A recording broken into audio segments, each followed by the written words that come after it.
वाहिगुरु जी का खालसा, वाहिगुरु जी की फतेह। सतगुरु कौन होता है, सतपुरुष कौन होता है और एक सिख कौन होता है, इसके बारे में सुखमनी साहब की ये 18वीं अष्टपदी है, जिसकी विचार गुरु साहब की कृपा से हम सब मिलजुल कर करेंगे। पर उससे पहले इस अष्टपदी का श्लोक पढ़ते हैं, जिसमें गुरु साहब फरमाते हैं कि श्लोक सत पुरख जिन जानिया, सतगुर तिस का नाम, तिस कै संग सिख उधरै, नानक हर गुण गाओ।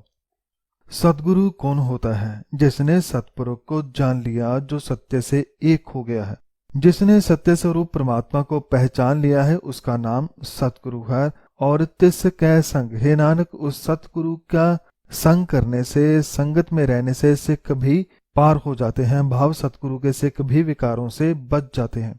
तो ऐ मेरे मन, जिसकी संगत से मन के विकार दूर हो जाएं, तो भी उसकी संगत कर और अकाल पुरख के गुणों को गाओ, सतपुरुष के गुणों को गाओ। संगत जी, सतगुरु वह है जो खुद परमात्मा से एक रूप हो चुका है, और जो सतगुरु के उपदेशों की संगत करता है वह भी भगवान से एक हो जाता है। गुरु की संगत करके वह भी उसका ही रूप हो जाता है। और सतगुरु क्या क्या करता है, क्या क्या उसमें गुण है, इसके बारे में अष्टपदी में गुरु साहब फरमा रहे हैं कि अष्टपदी सतगुर सिख की करै प्रतिपाल, सेवक को गुर सदा दयाल। अर्थात सदगुरु अपने सिख की रक्षा करता है, और सदगुरु अपने सेवक के ऊपर सदा दयाल रहता है, उस पर मेहर करता है। संगत जी, सदगुरु कैसे सिख की रक्षा करता है? सदगुरु कई तरीकों से अपने सिख की रक्षा करता है। उनमें से एक है गुरु साहब के उपदेश। भाव जो सिख गुरु साहब की शिक्षाओं को मन में बसाता है, तो जीवन में हर सुख दुख में ये शिक्षाएं काम आती हैं, उसे विवेक देती हैं कि कैसे, किस हालात में किस तरह से चलना है, कैसे फैसला लेना है, और कैसे अपने मन को हर पल मजबूत और परमात्मा से जोड़े रखना है। तो ऐसे सतगुरु के शब्द मन की रक्षा करते हैं, उसे सही गलत का फर्क बताकर सही राह चुनना सिखाते हैं। सिख की गुर दुर्मत मल हिरै, गुर बचनी हर नाम उचरै। दुर्मत भाव बुरी मत बुद्धि, और हिरे भाव दूर करना। जब सिख गुरु के पास जाता है तो गुरु उसके मन की बुराई को दूर करता है, दुर्मत दूर करता है। पर करता कैसे है? गुर बचनी, गुरु अपने बचनों से, उपदेशों द्वारा हर नाम के साथ जोड़ता है। जब मुख हर नाम को उचारता है, भाव जब मन गुरबानी को पढ़ता है, समझता है, तो प्रेम सहित वाणी पढ़ने से, हर के उपदेश गुरबानी में से समझने से मन में, हृदय में हर गुण आते हैं, जो मन में अच्छाई भरते हैं और बुराई को दूर कर देते हैं, मन की मैल को साफ कर देते हैं। सतगुर सिख के बंधन काटै, गुर का सिख विकार ते हटै। सतगुरु को बदले में क्या चाहिए? केवल सिख का मन। जब मन को गुरु के आगे समर्पित कर दिया जाए तो मन के बंधन गुरु काट देता है। मन के बंधन क्या होते हैं?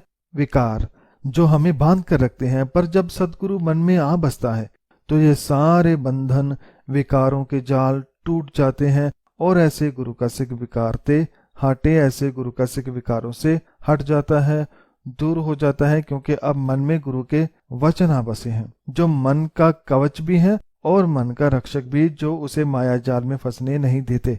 लेकिन ये सब होता कैसे है? गुरु साहब फरमाते हैं कि सतगुर सिख को नाम धन दे, गुर का सिख वड भागी है। सतगुर सिख को नाम रूपी धन देता है। जैसे बाहर धन की जरूरत है, ऐसे मन को भी जरूरत है, और मन का धन है गुण, प्रभु गुण। यदि वह पास हो तो मन कभी भटकता नहीं, कभी विकारों में नहीं फंसता, कभी माया जाल में नहीं फंसता। तो सतगुरु के उपदेशों में प्रभु गुण है, और जो ये गुण मन गुरु की वाणी को पढ़कर प्राप्त करता है, वह सिख वडभागी है, वह बड़े भाग्य वाला है। उसी ने अपने भाग्य को जगाया है जिसने मन में हर नाम धन को पाया है। सतगुर सिख का हलत पलत सवारै, नानक सतगुर सिख को जी नाल समारै। सतगुरु अपने सिख का किसी एक जगह ध्यान नहीं रखता। जब मन में सतगुरु के वचन बस जाए तो फिर वह चाहे कहीं भी हो, हालत पलत भाव लोक परलोक यहाँ जग किसी भी जगह, सतगुरु हर जगह सिख का ध्यान रखता है और उसका जीवन सुधरता है, संवरता है। और हे नानक, केवल सिख ही गुरु को प्रेम नहीं करता, गुरु भी सिख से प्रेम करता है। सतगुरु अपने शिष्य को, अपने सिख को अपने हृदय से लगा कर रखता है। तो संगत जी, ये था पहला पदा। अब दूसरे पद में गुरु साहब सिख की बात करते हैं कि वह कैसा होता है। गुर कै ग्रह सेवक जो रह, गुर की आज्ञा मन मह सह। सतगुरु उस सिख के मन में बख्शिश करता है जो सिख गुरु के घर में रहता है। भाव जो सदा गुरु से जुड़ा रहता है, जो गुरु के उपदेशों को मन में बसाने के लिए गुरु के दर से जुड़ा रहता है और जो गुरु की आज्ञा को मन में बसाता है, वही गुरु की बख्शिशें प्राप्त करता है। संगत जी, उपदेशों को मन में बसाने के लिए बाकी सभी दर छोड़कर केवल गुरु के दर से जुड़ने वाला और गुरु की आज्ञा मानने वाला ही सिख है।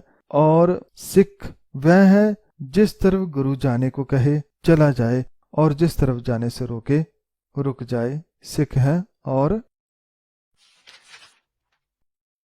आपस को कर कछ ना जनावे, हर हर नाम हृदय सद त्यावे। जो खुद को बड़ा नहीं जतलाता और जो सदा हर के नाम को हृदय में ध्यान करता है, वह सच्चा सेवक है, सिख है, वह गुरु की कृपा का पात्र बनता है। संगत जी, मन में से अहंकार दूर करना है और जो भी कुछ मिला है, चाहे दुनियावी या अध्यात्म, उसका जरा सा भी अहंकार नहीं करना, बल्कि एक से जुड़े रहना है, विनम्र रहना है, सब्र में रहना है, उसी का ध्यान करना है। यही गुरु के सच्चे सिख की निशानी है। और मन बेच सतगुर के पास, तिस सेवक के कारज रास।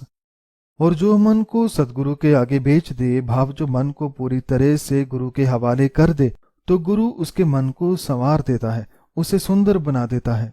एक गुरु ही है जिसे मन देने से मन सुधरता है। नहीं तो दुनिया में किसी को मन दो तो वह उसे अपनी मर्जी से इसमें विकार और मैल भर देता है, उसे अपना गुलाम बना लेता है।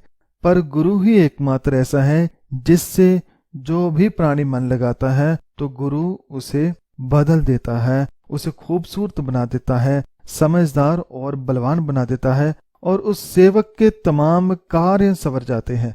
और ऐसे बनने से सिख का मन नहकामी हो जाता है।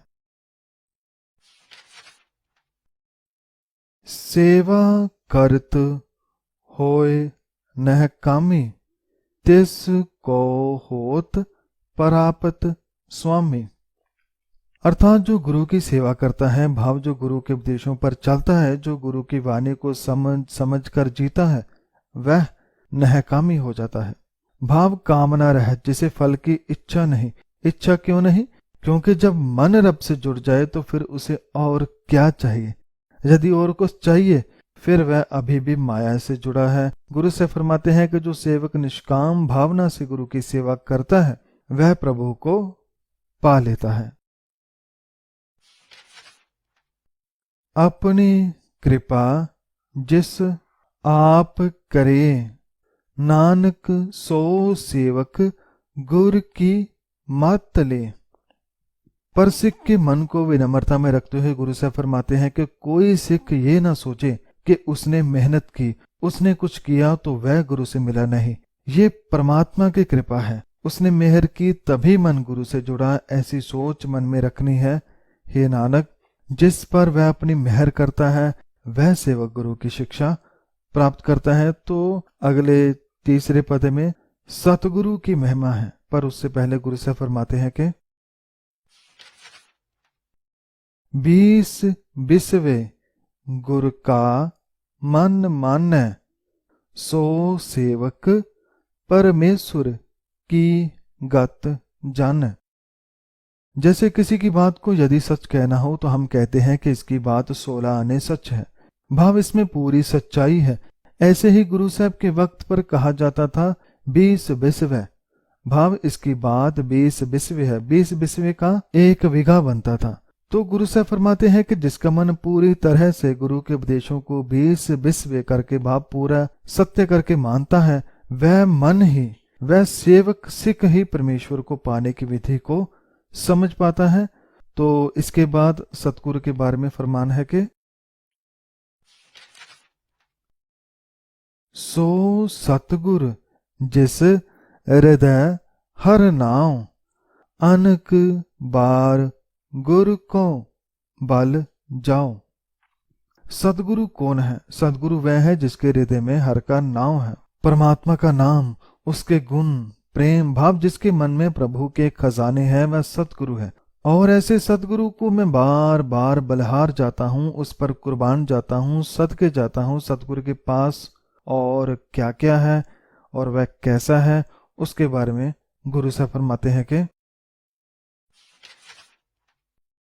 सर्व निदान जी का दाता, 8 पहर पार ब्रह्म रंग राता।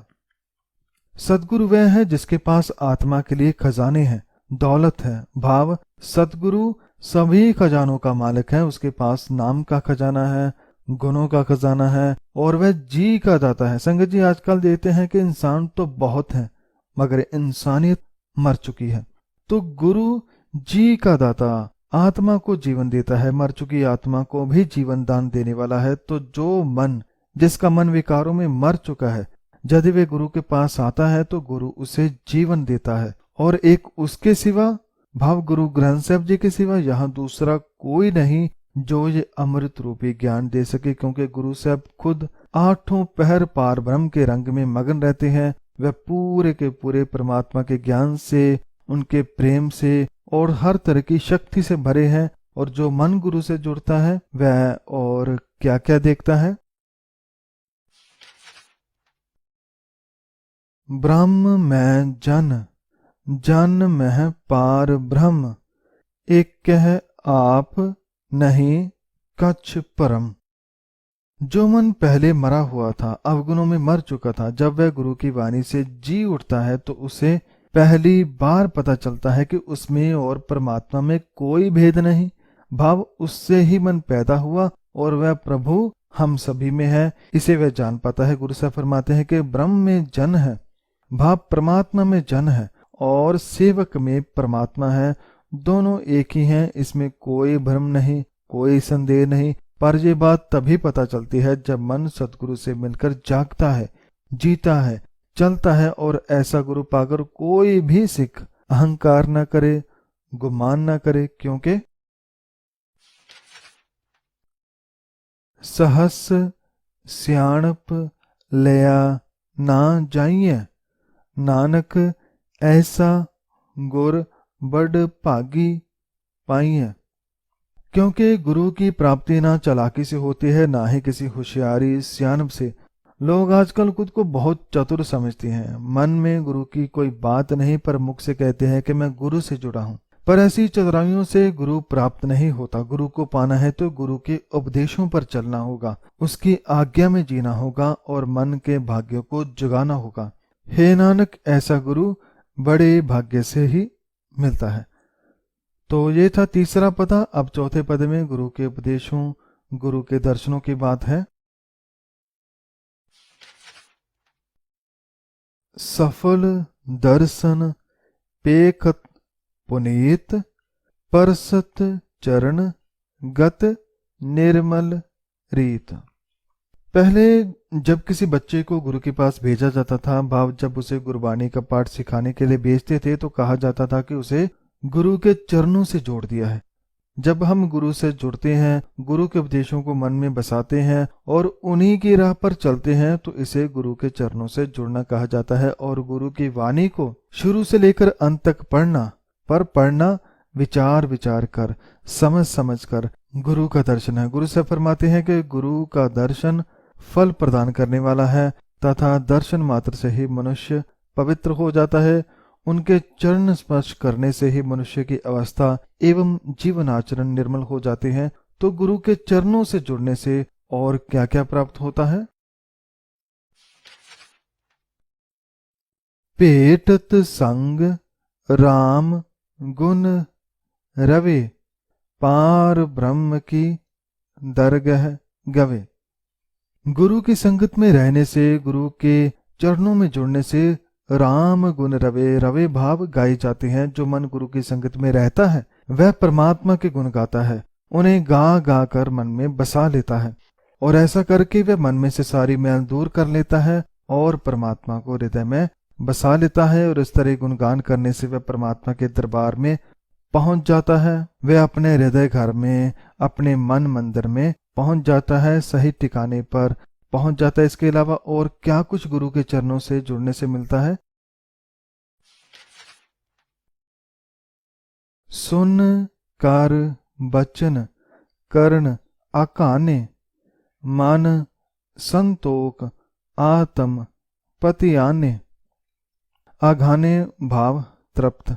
गुरु के चरणों से जुड़ने से, गुरु के वचनों को सुनने से कान तृप्त हो जाते हैं। भाव पहले कान कितना कुछ सुनते थे, पर कान कहते थे कुछ और सुना जाए, नया सुना जाए। पर जब मन गुरु के उपदेशों से जुड़ता है तो फिर कान केवल एक को ही सुनते हैं, क्योंकि कान जब प्रभु गुण सुनते हैं, प्रभु का गुणगान सुनते हैं, तो कानों को टिकाव मिल जाता है, सुकून मिल जाता है। वह गुरु के वचनों से तृप्त हो चुके हैं और मन संतोष से भर जाता है। गुरु से फरमाते हैं कि गुरु के वचन सुनने से कान तृप्त हो जाते हैं तथा मन में संतोष आ जाता है, आत्मा तृप्त हो जाती है। पूरा गुर आख्यों जा का मंत्र, अमृत दृष्ट पेख होए संत। संगत जी, इस संसार में यदि कहा जाए कि कोई ऐसा इंसान बताओ जो पूरा हो, जिसमें हर तरह का गुण हो, अध्यात्म गुण जिसमें प्रेम भी हो, दया भी हो, सब्र भी हो, निर्भयता भी हो, भाईचारा भी हो, निर्वैरता भी हो, भाव उसमें सभी गुण हो पर विकार न हो, तो ऐसा सभी गुणों का मालिक, हर नाम का मालिक केवल गुरु ही है। और गुरु पूरा है, उसमें सभी कुछ है और पूरे गुरु के मंत्र उपदेश भी पूरे हैं, अटल है। गुरु के उपदेशों में बहुत सच्चाई है और जो गुरु के उपदेशों को मान ले वह भी पूरा हो जाता है। गुरु साहब फरमाते हैं कि जिसे वह अपनी अमृत दृष्टि से देखता है वह संत बन जाता है, पूर्ण इंसान बन जाता है। उसमें भी अनेकों गुण आ जाते हैं। संगत जी, सतगुरु में कितने गुण होते हैं? गुण बेअंत कीमत नहीं पाए, नानक जिस पावै तिस लय मिलाए। अनेकों ही गुण सदगुरु में होते हैं। गुरु के गुण अनंत हैं, जिसकी कीमत नहीं लगाई जा सकती, जिसका कोई मूल्य नहीं लगाया जा सकता। हे नानक, ईश्वर को जो प्राणी अच्छा लगता है उसे वह गुरु से मिला देता है। फिर से गुरु साहब समझाते हैं कि मन अपनी मर्जी से गुरु से नहीं जुड़ता। संगत जी, हमने देखा है कि जिसने कभी गुरमुखी पढ़ी भी नहीं वह भी गुरु से जुड़ गए हैं। दुनिया के दूसरे कोने में बैठे हुए इंसान भी गुरु से जुड़ गए हैं। क्यों? क्योंकि उन्हें जुड़ना ही था, वह परमात्मा का हुक्म था। पर जिनके पास गुरु है, आज वह गुरु की अहमियत को भूलते जा रहे हैं, जिस कारण जीवन चिंता में भरता ही जा रहा है। जिह्वा एक उस्तत अनेक, सत पुरख पूर्ण विवेक। पांचवें पदे में गुरु से फरमाते हैं कि सतगुरु किस सतपुरुष को मानता है, वह सतपुरुष कौन है। गुरु से फरमाते हैं कि जिस सतपुरुष की बात है मैं उसकी क्या सिफत करूं। मेरी तो जीवा ही एक है, परंतु ईश्वर के सतपुरुष के गुण अनंत है। वह सतपुरुष पूर्ण विवेक वाला है, वही सदा रहने वाला है। वह आज भी है, कल भी था और हमेशा रहेगा। ऐसे सत्य पुरुष को, सतपुरुष को ही सदगुरु जानता है, मानता है। और काहू बोल ना पहुँचत प्राणी, अगम अगोचर प्रभ निर्बानी। वह सत्यपुरुष किसी एक स्थान पर नहीं, बल्कि वह पूरे जगत में है और जगत के अंदर भी है, सबके भीतर भी है। लेकिन उसके गुणों की क्या बात करें। उसके गुण अनंत हैं। इतने गुण हैं कि यदि गिनने लगो तो गिन न पाओ, यदि लिखने लगो तो लिख न पाओ। गुरु से फरमाते हैं कि किसी भी वचन द्वारा प्राणी ईश्वर के गुणों तक नहीं पहुंच सकता, क्योंकि वह अगम्य है, अगोचर है। वह पहुंच से परे है, वहां तक शारीरिक इंद्रियों से नहीं पहुंचा जा सकता। वह प्रभु जो निर्वाणी है, वासना रहित है, उसके पास वासना मुक्त होकर ही पहुंचा जा सकता है। जब गुरु की वाणी से मन को निर्मल किया जाए, फिर ही प्रभु को पाया जा सकता है। सतगुरु सत्य पुरुष के बारे में और क्या फरमाते हैं? निराहार निर्वैर सुखदाई, की कीमत किने न पाई। सतपुरुष परमात्मा निराहार है, भाव उसे किसी खुराक की जरूरत नहीं। और सतपुरुष निर्वैर है, भाव उसका किसी से बैर नहीं, बल्कि वह तो सुखदाई है, भाव वह सुख देने वाला है, सबको प्रेम करने वाला है। इस तरह के अनेकों गुण उसमें भरे पड़े हैं, लेकिन उसके गुणों को जाना नहीं जा सकता, ना उसकी कीमत लगाई जा सकती है। लेकिन इन गुणों को, कुछ ही गुणों को जीवन में अपना ले तो अपने जीवन को बदला जरूर जा सकता है। गुरु साहब फरमाते हैं कि अनेक भगत बंधन नित करह, चरण कमल हृदय सिमरह। बंधन भाव बंदना। नमस्कार। जो प्रभु गुणों को सदगुरु की मेहर से प्राप्त करके मन में बसाता है, उसका मन कमल की तरह खिला रहता है, वह सदा निर्मल विचारों वाला रहता है। गुरु साहब फरमाते हैं कि अनेकों भक्त नित्य उसकी वंदना करते रहते हैं, उसके चरण कमलों को वह अपने हृदय में स्मरण करते हैं, उसके गुणों को मन में बसाकर जीते हैं। पर ये सारे गुण कहां से प्राप्त होते हैं? सद बलिहारी सतगुर अपने, नानक जिस प्रसाद ऐसा प्रभ जपने। ये सभी गुण सदगुरु से प्राप्त होते हैं, क्योंकि सदगुरु सतपुरुष से जुड़ा हुआ है, वही नाम का दाता है, वही प्रभु गुणों का खजाना है। इसलिए हे नानक, मैं तो सदा अपने गुरु पर बलिहार जाता हूँ, सदके जाता हूँ, कुर्बान जाता हूँ, जिनकी कृपा से मैं ऐसे प्रभु का स्मरण करता हूँ। तो ये था 5वां पदा। अब अगले पद में गुरु साहब उस सिख की सेवक की बात करते हैं जिसने पहले बताए सतपुरुष के गुणों को मन में बसाया है। गुरु साहब फरमाते हैं कि एह हर रस पावे जन कोय, अमृत पीवे अमर सो होय।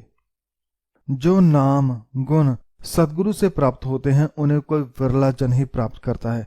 संगत जी, हर धर्म सिखाता है कि मिलजुल कर रहना है, एक दूसरे की मदद करनी है, मन को निर्मल करना है, सदा परमात्मा को मन में बसाना है। पर ऐसे गुणों के बावजूद भी लोग एक दूसरे से लड़ते हैं। क्यों? क्योंकि जो उपदेश लिखे हैं उन्हें जाना नहीं। यदि उस ज्ञान को जान लिया पर माना नहीं है, और यदि माना भी है तो उसे अंदर तक लेकर नहीं गए, उसे पिया नहीं। जब तक मन उस अमृत रूपी ज्ञान को पीता नहीं, इस ज्ञान को जीता नहीं, वह ऐसे ही बुरा जीवन जीते रहेंगे। पर जिसने इस अमृत को पी लिया वह अमर हो जाएगा। गुरु साहब फरमाते हैं कि ये हर रस, परमात्मा के नाम के रस, किसी विरले मन को ही प्राप्त होता है। पर जो इस अमृत नाम का गुणों का सेवन करता है वह अमर हो जाता है। बाबा फिर विकारों में नहीं फंसता, वह सदा के लिए एक का हो जाता है, उसी का हो जाता है। उस पुरख का नाहि कदे विनाश, जा कै मन प्रगटे गुणतास। और उस पुरख का, उस मन का जिसने परमात्मा के नाम रस का अमृत पिया, वह कभी विनाश नहीं होता। जैसे परमात्मा का नाश नहीं होता, ऐसे ही जो उसके साथ जुड़ जाए वह भी अमर हो जाता है। वह बार बार जन्मता मरता नहीं, वह विकारों में नहीं फंसता, वह अमर हो जाता है। और ये सब उसके मन में होता है जिसके मन में भगवान के नाम का प्रकाश हो जाए। जो गुणतास भाव, जो गुणों का खजाना प्रभु है, जो उसे मन में बसा लेता है, जिसके हृदय में गुणों का भंडार प्रकट हो जाता है, वह अमर हो जाता है। और याद रखें कि ये भंडार, ये खजाने कहाँ से मिलते हैं? सतगुरु से। 8 पहर हर का नाम ले, सच उपदेश सेवक को दे। वह सतगुरु खुद भी सतपुरुष से जुड़ा है और अपने सेवक को भी जोड़कर रखता है। गुरु साहब फरमाते हैं कि सतगुरु 8 पहर भाव हर वक्त ही हर का नाम लेता है और अपने सेवक को भी यही सच्चा उपदेश प्रदान करता है। भाव सिख को भी यही उपदेश देता है कि तुम भी 8 पहर भाव हर पल भगवान के साथ जुड़े रहो, उसके ही गुणों को जियो और जीवन का मनोरथ पूरा करो। संगत जी, 8 पहर जोड़ने से क्या प्राप्त होता है? मोह माया के संग ना लेप, मन मह राखे हर हर एक। जिसका मन हर वक्त भाव 8 पहर परमात्मा के साथ जुड़ा रहता है, वह सुखी हो जाता है, वह विकारों की आग से बच जाता है, वह माया के जाल में नहीं फंसता। गुरु से फरमाते हैं कि उस मन का मोह माया के साथ कभी मेल नहीं होता जो अपने हृदय में एक हर परमेश्वर को बसाता है, उसी को याद करता है, उसी का ध्यान करता है। और जो ऐसा करता है, अंधकार दीपक परगासे, नानक परम मोह दुख तहते नासे। जो ऐसा करता है उसके अंदर नाम रूपी दिया जल उठता है, जो उसके अंदर के अज्ञानता के अंधेरे को दूर करके भीतर प्रकाश कर देता है।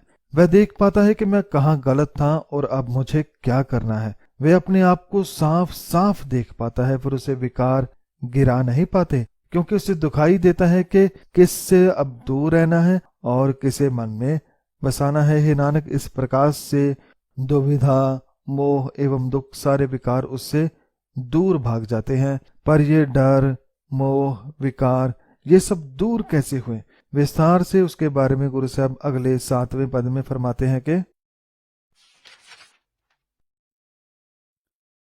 तपत माह ठांड वरताई, आनंद भया दुख नाठे पाई। ये डर वहम दुख मन की तपश दूर होती है गुरु की वाणी से। गुरु के उपदेशों द्वारा ही माया विकारों की तपश दूर होती है और मन में प्रभु नाम की ठंडक भर आती है। संगत जी, हमारा मन गर्मी में भी तपता है और सर्दी में भी, क्योंकि मन में विकार है, बुराई है। पर जिस मन में गुरु की वाणी है वह कड़कती धूप में भी, दुखों की गर्मी में भी ठंडे रहते हैं, सब्र में रहते हैं। और जिसके मन में गुरु के उपदेशों की ठंडक हो, उनके अंदर प्रसन्नता उत्पन्न हो गई है और विकारों का दुख उनके मन से दूर हो गया है। जन्म मरण के मिटे अंदेश से, साधु के पूर्ण उपदेश से। अंदेश भाव फिक्र चिंता, जो मन रोज चिंता करता हुआ मरता है, लोभ करता मरता है, तरह तरह के विकारों कारण मरता है, उसका सारा जन्म मरण मिट जाता है, वे सारे अंदेशे मिट जाते हैं। कैसे?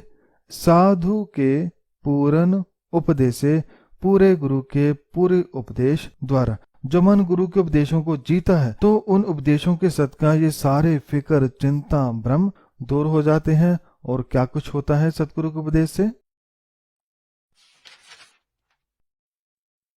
पौ चुका निर्भव होए बसे, सगल बेआद मन ते खे नसे। गुरु के उपदेशों द्वारा मन के सारे डर दूर हो जाते हैं, चाहे कैसा भी डर हो। अंधेरे का डर, खोने का डर, कमाने का डर, गिर जाने का डर आदि कैसा भी डर, गुरु के उपदेश से मन के भय का नाश हो जाता है और फिर मन निडर रहता है और इसी तरह से मन के तमाम रोग नष्ट हो जाते हैं, नाश हो जाते हैं। ये भय कैसे दूर हुए? फिर से गुरु साहब समझाते हैं कि जिस का सा तिन कृपा धारी, साध संग जप नाम मुरारी।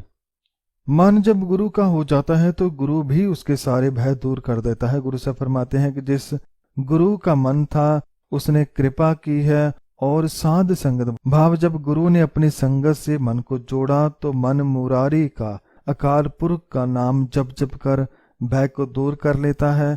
और क्या कुछ प्राप्त होता है?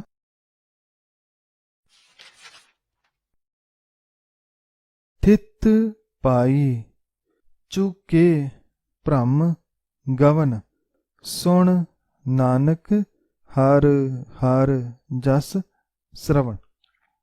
थित भाव टिकाव, गुरु के उपदेशों द्वारा परमात्मा का नाम जपने से भय एवं दुविधा मिट गए हैं, मन की सभी भटकनाएं रुक गई हैं और मन शांत हो गया है, टिकाव में आ गया है। हे नानक, हर परमेश्वर की महिमा कानों से सुनकर शांति मिल गई है। संगत जी, जो वाणी कहती है उसे सुनना बहुत जरूरी है, और जो सुना है उसे मन में बसाना बहुत जरूरी है। यदि ऐसा करेंगे तो मन सुधरेगा, मन मजबूत होगा। तो इसके बाद अगला आखिरी 8वां पद, जिसमें सतगुरु जी परमात्मा के बारे में, भाव सतपुरुष के बारे में फरमाते हैं कि वह कैसा है।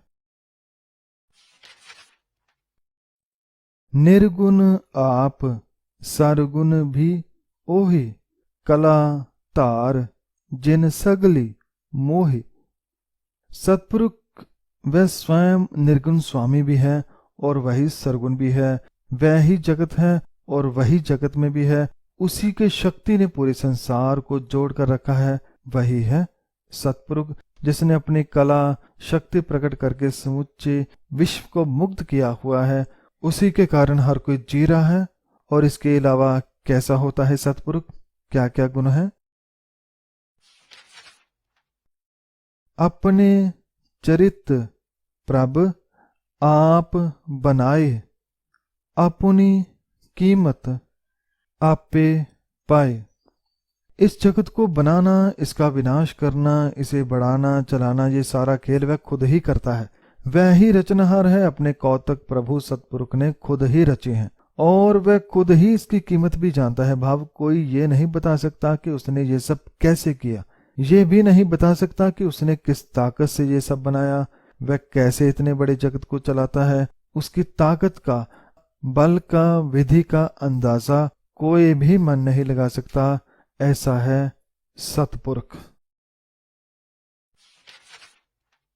हर बिन दूजा नाही कोय, सर्ब निरंतर एको सोए।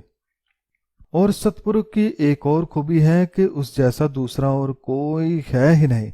गुरु साहब फरमाते हैं कि हरि सतपुरुष के अतिरिक्त दूसरा कोई नहीं, एक वही है जो सब कुछ बनाकर सबके अंदर बसा हुआ है। वह किसी से भी अलग नहीं हुआ, वह हम सबसे जुड़ा हुआ है, सब में वह एक है। ओत पोत रवया रूप रंग, भय प्रकाश साध कै संग। ताने बने की तरह वह तमाम रूपों रंगों में समा रहा है। वह हर कहीं है, हर किसी में है। लेकिन हमारा दुर्भाग्य तो देखो, जो पास में है, जो हमारे अंदर है, हम उसे जानते ही नहीं और खुशियों की तलाश में सारी उम्र दर दर भटकते रहते हैं, जबकि असल खुशी हमारे अंदर ही होती है। लेकिन इस बात का प्रकाश, भाव ज्ञान गुरु द्वारा ही मिलता है। साधक ही संगत करने से, गुरु के उपदेशों पर चलने से ही ये प्रकाश मिलता है। रच रचना अपनी कल धारी, अनक बार नानक बलिहारी। अर्थात सृष्टि की रचना करके प्रभु ने अपनी सत्ता टिकाई हुई है। हे नानक, मैं अनेक बार उस प्रभु पर कुर्बान जाता हूँ जिसने बिना किसी सहारे के हवा में सारा जगत खड़ा कर दिया है, जिसने सब कुछ बनाकर खुद वह उसमें बस गया है। ऐसे सतपुरुष को मैं बलिहार जाता हूँ, मैं बारंबार उसको नमन करता हूँ। तो संगत जी, ये थी 18वीं अष्टपदी के विचार, जिसमें सतगुरु, सतपुरुष और सिख के बारे में विचार थे, जिसमें गुरु साहब ने समझाया कि सतगुरु कौन होता है। सतगुरु वह है जो सतपुरुष से जुड़ा है, जो परमात्मा से जुड़ा है, और जिससे वह जुड़ा है उसी से सबको जोड़ता है।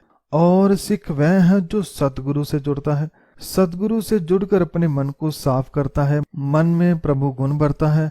और सिख वह है जो गुरु की आज्ञा में रहे, हुक्म में रहे, जैसा सतगुरु चलाए वैसा चले। ऐसा करके वह सतपुरुष से मिल जाता है, एक से एक हो जाता है। और जिससे जुड़ना है भाव परमात्मा सतपुरुष, वह कैसा होता है उसके बारे में भी बहुत कुछ इस अष्टपदी में गुरु साहब ने समझाया। तो अंत में सदगुरु श्री गुरु ग्रंथ साहब जी को बहुत बहुत धन्यवाद करता हूँ, जिन्होंने हमें अमृत रूपी ज्ञान दिया। और आप सब संगत का भी बहुत बहुत धन्यवाद। कथा करते हुए सभी गलतियों की मैं क्षमा चाहता हूँ। वाहिगुरु जी का खालसा, वाहिगुरु जी की फतेह।